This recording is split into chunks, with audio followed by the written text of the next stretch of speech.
계시더라고요. 왜? 모르겠어. 근데 너무 그게 선택선이 아니어서 비방하려고 들고 가려 그래? 뭐야?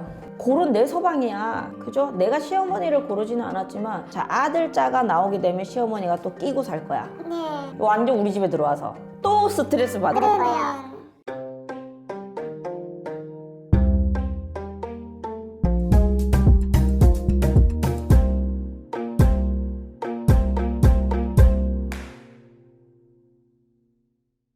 안녕하세요. 나이가 어떻게 되세요? 36이요. 결혼하셨어요? 네. 남편분은요? 지금 40이요. 지금 자식은 없으셔? 네. 근데 혼인한 지가 지금 크게 오래되지 않았다 그래. 2, 3년 됐다 그러신다고. 근데 어떻게 보면 완전 막 젊은 나이는 아니시다고. 네. 요새는 결혼을 늦게 한다 해서 늦게는 갔다고는 하는데 사주에 자식 갖기가 조금 힘들다 그러셔. 우리가 그냥 애가 들어올 때 되면 들어오겠지, 자연 임신해야지 할 수 있는 사주는 안 된다. 삼신을 조금 타야 된다 그러신다고. 그러니까 삼신을 조금 빌어서 자식을 가지셔야 돼. 의술로서는 우리가 난임을 하셔야 되는 게 맞고요. 자연 임신이 힘듭니다. 내년에 인간이 든다 하더라도 자식이 들어오진 않아. 그리고 이 두 분이서만 삽니까? 지금 둘이서 사는데 약간 고민이 되는 게 저희 시어머니가 너무 같이 사는 걸로 보인다고. 내가 그래서 두 명만 사냐고 지금 묻는 거야. 네, 지금 그게 약간 그죠? 너무 어머니를 모시고 살든 근데도 어머니를 모시는 것처럼 이 두 가족이 아니고 다른 타인이 하나 보인다는 거야. 내가 묻는 거야. 자, 보시면 자, 우리 기본적으로 우리 기주님 사주도 그렇고 우리 대주님 사주도 자, 일부종사 할 수 있는 사주는 못 돼요. 그래서 우리가 그냥 쉽게 시집 엄청 늦게 가세요, 아니면 혼자 사세요 하는 사주는 맞아요. 근데 내가 맏며느리 사주는 맞아요. 누구를 모시고 살아야 되는데, 자, 내 시어머니 자에서 내가 고민 갈등이 들어온다 하더라도 우리 시어머니도 한 가닥 합니다. 융통성은 제로라는 거야. 내가 내 눈에 이것만 보이면 이것만 하셔야 되는 거야. 맞아요. 그래서 우리 며느리 입장에서 우리 기주님을 바라봤을 때는 피곤합니다. 그래서 지금 이 나이에 행복해야 되는데, 그러면 이 시어머니는 자식까지를 안 합니까? 지금 그쪽 그리고 막 부적도 어디서 이렇게 막 해갖고서는 침대 밑에 막 나와져 있고요. 집에 안 계신 줄 알고 들어갔는데 이미 집에서 뭐 도와주신다고 생각을 했는데 음식 같은 거 뭐 그럴 수 있는데 속옷 같은 것까지 막 너무 건드시니까 제가 너무 속옷을 뭘 어떻게 건드려? 그냥 집에 계셔서는 어디 계시나 했는데 세탁실에서 속옷을 이렇게 만지고 계시더라고요. 왜?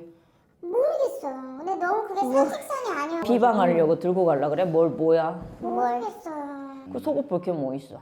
그러니까 그게 노멀하지가 않잖아요, 사람이. 그렇죠. 네, 그래서 신랑한테도 이건 안 그랬으면 좋겠다고 그랬는데, 근데 본인은 자기 엄마니까 자기도 얘기는 하는데 엄마도 말씀을 이렇게 소통이 잘 안 되는 거예요. 아들이랑. 네. 근데 내가 보기에는 우리 아들이 효자예요. 그래서 엄마한테 강단 있게 엄마 오지 마세요, 하지 마세요, 손 넘지 마세요, 그만하세요라는 소리를 못 합니다. 그러니까 어렸을 때부터 엄마가 너무 세시니까 계속 그렇게 살 수밖에 없었던 환경이었던 것 같기는 하거든요. 맞아요. 평생일 건데 이렇게. 그러니까 너무 고민되는 거예요, 지금. 그래서 잘 지내보려고 노력도 하는데 뭐 말씀하신 것처럼 저도 좀 성깔이 있는 편이라 이거 어디까지 눌러야 되는지 이게 못 누르죠.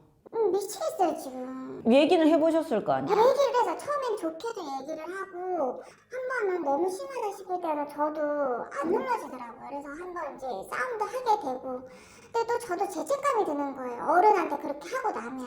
자, 결혼하기 전에는 우리 시어머니의 그런 모습을 못 봤으니 우리 그냥 책임감 있는 우리 남편만 보고 시집을 오셨잖아. 근데 어쩔 수가 없어요. 그게 내 팔자예요. 솔직하게 내가 고른 내 서방이야. 그죠? 내가 시어머니를 고르지는 않았지만 내가 그럴 양반의 집에 들어갔을 줄은 생각도 못 했잖아. 근데 솔직한 말로 이거를 어머니 고치세요, 그만하세요, 오지 마세요, 그러면 뭔가의 판도가 필요해요. 멀리 이사를 가신다든지 그냥 왕래하기 힘들게.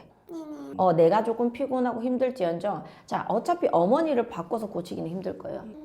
어차피 내년에 성주운이 드니 내 생각에는 그냥 이사를 조금 가시는 좋을 것 같아. 멀리.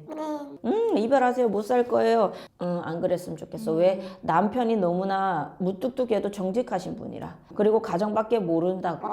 그래서 그냥 이렇게 힘들게 서로가 끝에 만났으니 그냥 결혼 생활 좀 다른 방법을 조금 찾아보셨으면 좋겠어.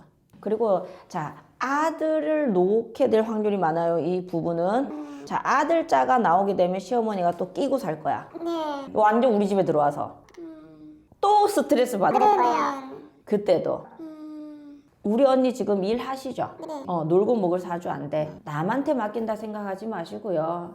싫든 좋든 그냥 내가 한 템포 내려놓으셔야 될 것 같아. 어차피 애 봐줄 사람은 필요하잖아, 나중에. 그죠? 우리 어머니 한평생 소원이신 것 같아. 그러니까 내가 조금 내려놓고 모르는 사람한테 애 맡기지 마시고요. 우리 어머니한테 그냥 애 맡기세요. 누구 때문에 사는 건 없잖아요. 보상 때문에 사는 것도 없고.